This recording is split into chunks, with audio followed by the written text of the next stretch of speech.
Hello दोस्तों, आप सभी का मन्नो अकेडमी में स्वागत है। तो आज मैं आप लोगों के बीच परसेंटेज टॉपिक लेके आया हूं।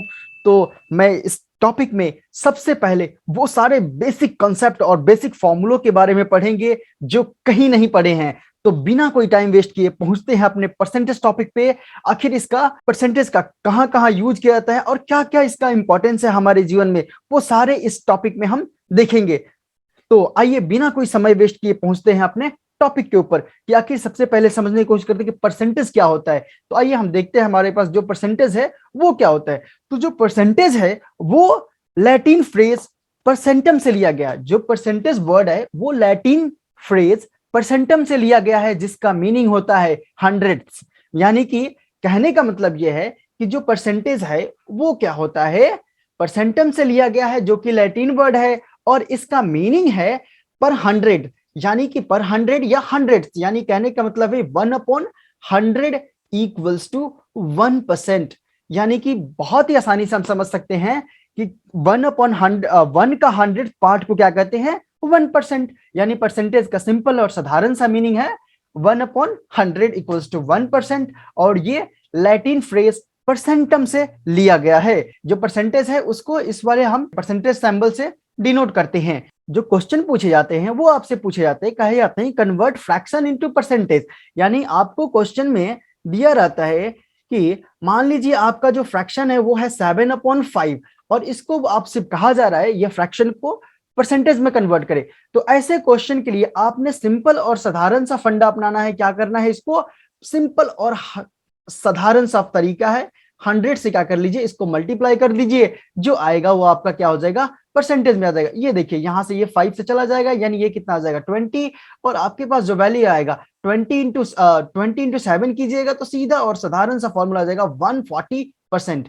तो ऐसे आप क्या कर सकते हैं, परसेंटेज निकाल सकते हैं फ्रैक्शन वाले नंबर को। एक और एग्जांपल समझते हैं। मान लीजिए हमारे पास जो फ्रैक्शन है वो है 11 अपॉन, मान लीजिए ये 20 हो गया और इसको हमने किस में कन्वर्ट करना है, परसेंटेज में। तो इसको परसेंटेज में कन्वर्ट करने के लिए सिंपल आप क्या कीजिए, 100 से मल्टीप्लाई कर दीजिए। तो ये किस में कन्वर्ट हो जाएगा, परसेंटेज में कन्वर्ट हो जाएगा। यानी ये 5 जो हमारे पास परसेंटेज आया वो आया 55%। बहुत ही आसान और इजी तरीके से आप क्या कर सकते हैं, फ्रैक्शन को परसेंटेज में कन्वर्ट कर सकते हैं। जो हमारे पास दूसरा है वो है, हमारे पास जो कन्वर्जन है वो है, आपसे क्वेश्चन में पूछा जाएगा कन्वर्ट रेशियो इनटू फ्रैक्शन। तो इसके लिए भी बहुत ही मजेदार और सिंपल तरीका है। उसको समझने के लिए हम एक एग्जांपल के माध्यम से समझते हैं। मान लीजिए हमारे पास जो नंबर है वो कुछ 7 रेशियो हमें 25 के टर्म में दे रखा है और इसको आपसे कहा जा रहा है कि इसको आप क्या कीजिए, परसेंटेज में कन्वर्ट कीजिए। तो परसेंटेज में कन्वर्ट करने के लिए बहुत ही सिंपल और आसान तरीका है। पहले रेशियो है तो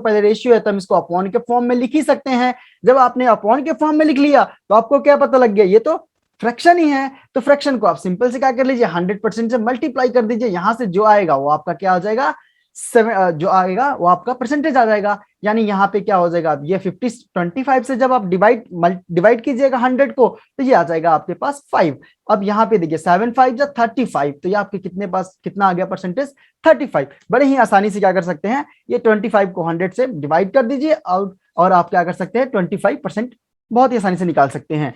और तीसरा जो आता है हमारे पास वो आता है, कहता है convert decimals into percentage. Decimal into percentage करने के लिए बहुत ही इजी और आसान तरीका है।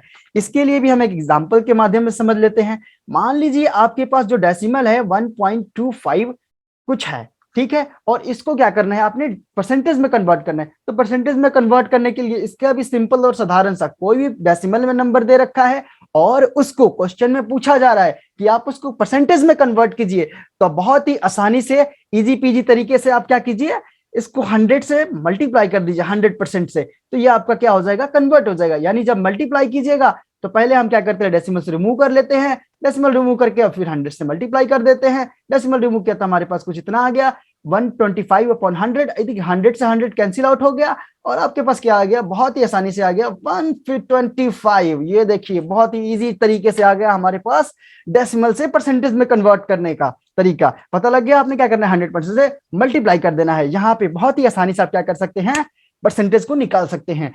और जो इसमें नेक्स्ट है वो हमारे पास कुछ इस प्रकार है, कई बार क्वेश्चंस में आपको कहा जाता है, कोई नंबर्स दिया होता है, अब कहता है कि उसका आप 20% निकालिए, 40% निकालिए, 50% निकालिए। तो वहां पे परसेंटेज निकालने के लिए बहुत ही इजी और आसान तरीका है, ये हमारा फर्स्ट वाला फंडा। ये फर्स्ट फंडा को अपनाइए और बहुत ही आसानी से क्या कर सकते हैं, परसेंटेज को निकाल सकते हैं। मान लीजिए आपके पास क्या है, कहता है क्वेश्चन में कि आप क्या कीजिए, 25 का 5% निकालिए, 25 का 5%। तो यहाँ पे परसेंटेज निकालने के लिए बहुत ही इजी और आसान वाला मैं तरीका आपको बता देता हूं। क्या करना है, लिखना है सीधे 5% ऑफ 25 और इसको बस सॉल्व कर लेना है। ये देखिए 5% है तो इसको हम क्या कर सकते हैं, 5 को परसेंट से रिमूव कर सकते हैं, यानी 5% को लिख सकते हैं 5/100 और ये हमारे पास जो हो जाएगा, ऑफ है तो इसको मल्टीप्लाई कर दीजिए, 25 से मल्टीप्लाई कर दीजिए और इसको कैंसिल आउट कर लीजिए, ये कैंसिल आउट कीजिएगा या 4 आ जाएगा। तो जो आपके पास वैल्यू आया वो कितना आया, 5/4।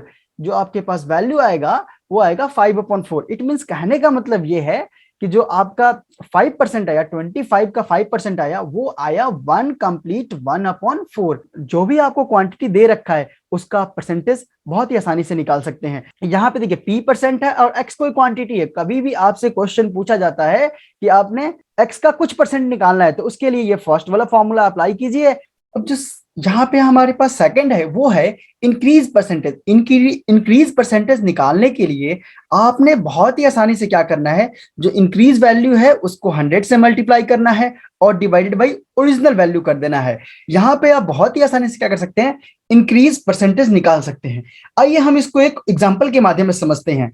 मान लीजिए आप कहीं किसी कंपनी में काम कर रहे हैं, वहां पे आपकी जो सैलरी है वो है मान लीजिए यहाँ पे 1000 रुपए, ठीक है। और थोड़े टाइम बाद उस कंपनी में बहुत ज्यादा अच्छा परफॉर्मेंस के कारण कंपनी का मालिक क्या कर दे रहा है, आपकी सैलरी को बढ़ा के सीधे कर दे रहा है 5000। ओहो मजा आ गया, आपने तो मजे में एंजॉय करने लग गए। क्या क्या कंपनी के मालिक ने, 1000 रुपए आपका सैलरी था और अच्छे परफॉर्मेंस के कारण उसने 5000 कर दिया आपकी सैलरी, ठीक है। तो उस केस में आपसे पूछा जाएगा कि आपका जो सैलरी है कितना परसेंट इंक्रीमेंट हो गया, यानी कितना परसेंट बढ़ गया। तो वहां पे परसेंटेज निकालने के लिए हमें क्या करना होता है, बहुत ही आसानी से लिखना होता है। ये हमारे पास ये सेकंड वाला केस यूज कीजिए और वहां पे परसेंटेज बड़ी आसानी से निकाल लीजिए। यानी कहने का मतलब देखिए क्या होगा कि आपका जो सैलरी है वो कितना हो जा रहा है, 1000 से 5000। तो यानी यहाँ इंक्रीमेंट कितना हुआ, यानी कि 5 में से हम क्या करेंगे, 1000 को माइनस कर लेंगे तो जो कि आएगा हमारे पास 4000, ठीक है।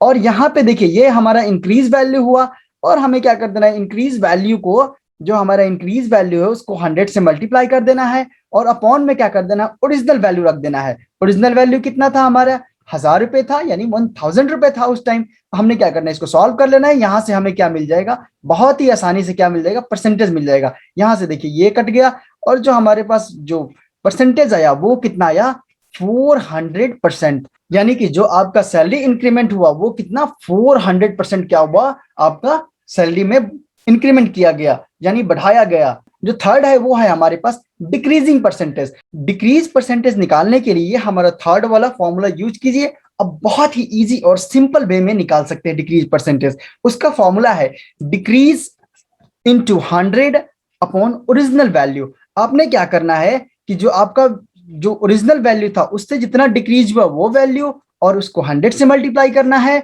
और डिवाइड कर देना है ओरिजिनल वैल्यू से, ठीक है। वहां पे आपको क्या मिल जाएगा, बहुत ही आसानी से डिक्रीज परसेंटेज मिल जाएगा। अब इसको समझने के लिए एक एग्जांपल के माध्यम से समझते हैं। मान लीजिए आप कहीं काम कर रहे हैं, वहां पे क्या था, वहां पे जो आपकी सैलरी थी वो थी टोटल 5000 रुपए। क्या था, 5000 का सैलरी था आपका। और हुआ क्या, कोरोना आने के कारण आपका क्या हुआ, उस कंपनी में वो क्या होगी, लॉस में जाने लगी। सो कंपनी के मालिक ने आपकी क्या किया, आपका जो सैलरी है वो रिड्यूस करके कर दिया 3000 रुपए। थर्ड नंबर फॉर्मूला यूज कीजिए और डिक्रीज परसेंट के यूज चुटकियों में निकाल लीजिए। तो आइए हम देखते हैं इसको कैसे निकालते हैं। अब देखिए डिक्रीज परसेंटेज कितना हुआ, यानी पहले हमें निकालना है डिक्रीज, कितना डिक्रीज हुआ, यानी हम 5 में से 3000 माइनस करेंगे, छोटा सा बच्चा ये बता देगा 2000 आ जाएगा, ठीक है। उसको मल्टीप्लाई कर देना है 100 से, और उसके बाद क्या होगा, हमें क्या करना है, ओरिजिनल वैल्यू से डिवाइड कर देना। ओरिजिनल जो वैल्यू है वो हमारे पास कितना है, 5000। अब ये देखिए, ये हमारे पास 1000 से 3 चला गया। अब ये 5 से बहुत ही आसानी से 100 चला जाएगा, यानी ये कितना आ जाएगा, 20। और 20 को 2 से मल्टीप्लाई करेंगे तो वो आ जाएगा हमारे पास 40%। तो जो डिक्रीज हुआ, जो डिक्रीज परसेंटेज आया वो कितना आया, 40% का क्या हुआ, हमारी सैलरी में डिक्रीज हुआ, यानी गिरावट आया। ठीक है, अब बड़े ही इजी वे में क्या कर सकते हैं, डिक्रीज परसेंटेज निकाल सकते हैं इस थर्ड वाले फॉर्मूले को यूज करके। मैं आशा करता हूं कि ये हमारे सारे जो लेक्चर्स हैं वो समझ आए होंगे। इसी के साथ मैं अपने लेक्चर को समाप्त करता हूं। Thank you for watching my video.